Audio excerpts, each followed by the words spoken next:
El 10 de mayo de 1996, el monte Everest, el techo del mundo, parecía estar en calma, pero esa calma era engañosa.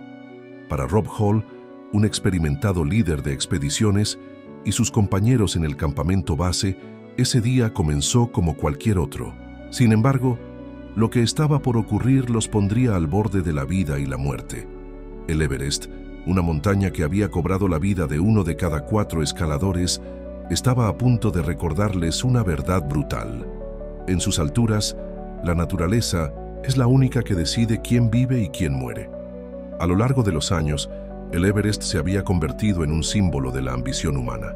Con el auge del turismo de aventura y los avances en equipos y técnicas de seguridad, escalar la montaña más alta del mundo se había comercializado. Pero en medio de esta fiebre por alcanzar la cima, muchos habían olvidado una cosa. El Everest no es un trofeo. Es un monstruo que acecha en las sombras, esperando el momento perfecto para atacar. Rob Hall, fundador de Adventure Consultants, era uno de los guías más respetados del mundo. Su empresa prometía a los aventureros la oportunidad de conquistar el Everest de manera segura. Pero esa seguridad era relativa. El 10 de mayo todo parecía ir según lo planeado. Sin embargo, el destino tenía otros planes. El Everest, con sus 8.848 metros de altura, es un lugar donde un solo error puede ser fatal. Y ese día, los errores se acumularían como nieve en una tormenta.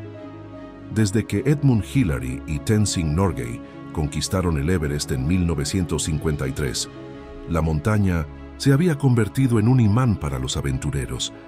En 1996, Rob Hall no estaba solo.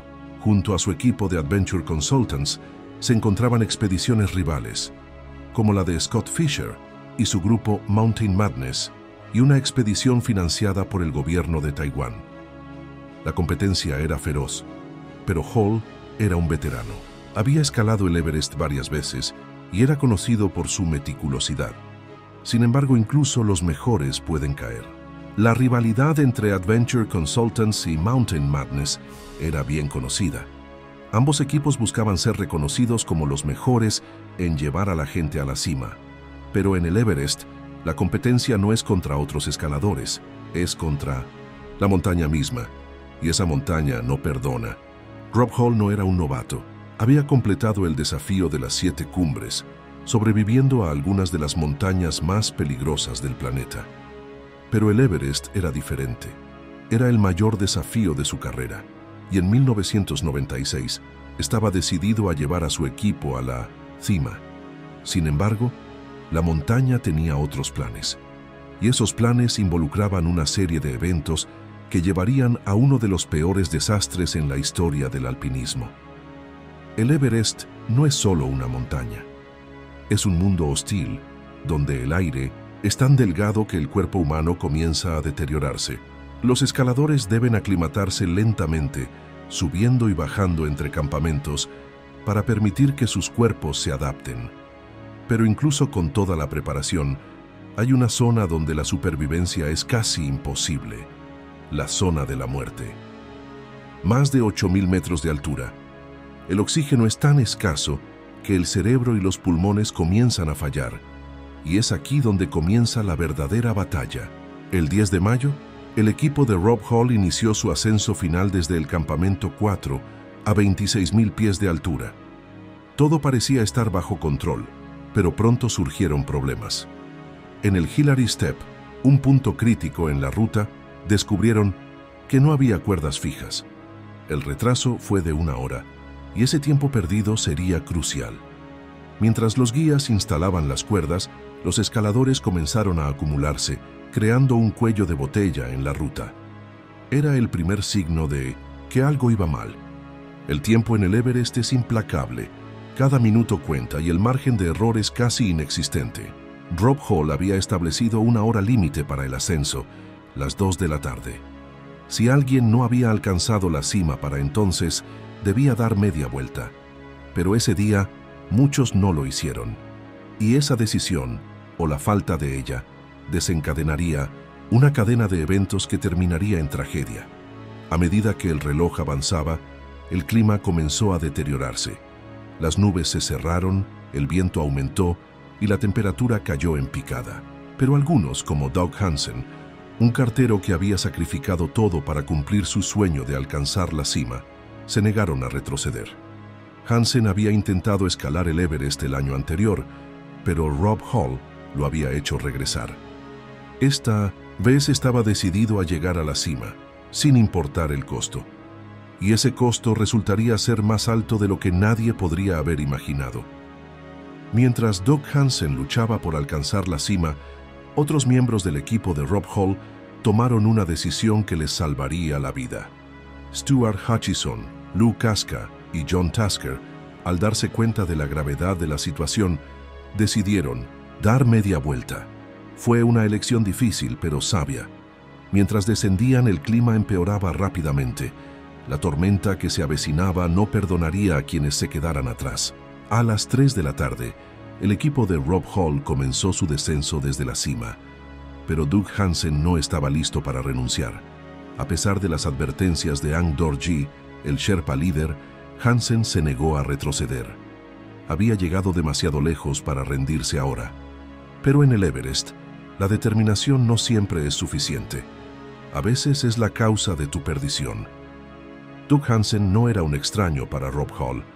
Un año antes, Hall lo había hecho regresar cuando el tiempo y el clima no estaban de su lado. Hansen, un hombre común con un sueño extraordinario, había trabajado 2 empleos y había hipotecado su casa para financiar su segundo intento.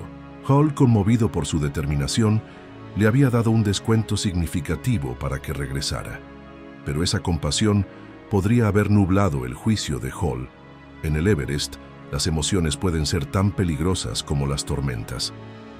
Mientras Hansen luchaba por alcanzar la cima, Scott Fisher, líder de la expedición rival Mountain Madness, también estaba en problemas. Aunque logró llegar a la cima, su salud se deterioraba rápidamente. Posiblemente afectado por el edema pulmonar o cerebral, Fisher comenzó su descenso, pero no llegaría muy lejos. Su cuerpo, consumido por la altitud y el agotamiento, no pudo resistir. Scott Fisher se convirtió en otra víctima del Everest y su cuerpo permanece en la montaña hasta el día de hoy. Mientras tanto, Doug Hansen finalmente alcanzó la cima, pero su victoria fue efímera. Agotado y sin oxígeno, Hansen apenas podía moverse. Rob Hall, quizás sintiendo el peso de haber apoyado su obsesión, decidió ayudarlo en el descenso. Pero el tiempo se había agotado. Una tormenta de nieve azotó la montaña, reduciendo la visibilidad a casi cero. El camino de regreso al campamento 4 se había convertido en un laberinto mortal. A las 5 de la tarde, la situación era crítica. Hansen había perdido el conocimiento y Hall luchaba por mantenerlo con vida. Sin oxígeno suplementario y con una tormenta furiosa a su alrededor, Hall hizo una llamada desesperada por radio pidiendo ayuda. Pero en el Everest, la ayuda no siempre llega a tiempo. Andy Harris, otro guía, intentó llegar a ellos con suministros, pero el destino tenía otros planes. En la madrugada del 11 de mayo, Rob Hall logró comunicarse con el campamento base. Informó que había llegado al South Summit, pero que Doug Hansen había fallecido. Andy Harris, quien había intentado rescatarlos, también había desaparecido. La montaña había reclamado 2 vidas más. Hansen, el cartero que soñó con la cima, y Harris, el guía que intentó salvarlos, se habían convertido en parte de Mimimumesinthusindoom, la historia oscura del Everest. Los Sherpas de Adventure Consultants intentaron un último rescate, pero los vientos huracanados y el frío extremo les impidieron llegar a Hall. A las 3 de la tarde, tuvieron que retroceder. Rob Hall, sabiendo que su final estaba cerca, hizo una última llamada a su esposa, Jan Arnold. Hablaron de nombres para su hijo por nacer, y Hall le dijo: «Duerme bien, mi amor. Por favor, no te preocupes demasiado». Fueron sus últimas palabras. Rob Hall falleció poco después, víctima de la exposición y el agotamiento. Su cuerpo fue encontrado días más tarde por una expedición IMAX. Yace en el Everest, donde su esposa cree que él habría querido quedarse. Su muerte, junto con la de otras 7 personas ese día, marcó el peor desastre en la historia del Everest, una tragedia que dejó preguntas sin respuesta y una advertencia para todos los que se atreven a desafiar a la montaña. El Everest no es solo una montaña, es un recordatorio de los límites de la humanidad. Rob Hall, Doug Hansen, Scott Fisher y los demás no murieron por falta de habilidad o preparación. Murieron porque el Everest es implacable y aunque sus historias nos inspiran, también nos advierten. En las alturas del mundo, la naturaleza siempre tiene la última palabra. ¿Fue Rob Hall imprudente al intentar salvar a Doug Hansen? ¿Podría haberse evitado esta tragedia con mejores decisiones? Estas preguntas siguen sin respuesta, pero una cosa es clara: el Everest no perdona errores. Y aquellos que lo desafían deben recordar que en sus alturas, la línea entre el triunfo y la tragedia es tan delgada como el aire que respiran. Gracias por acompañarnos en este viaje a una de las historias más trágicas del alpinismo. Si te gustó este video, no olvides darle like y suscribirte para más relatos como este. Y recuerda, el Everest no es solo una montaña, es un recordatorio de que a veces los sueños más grandes pueden tener un costo demasiado alto.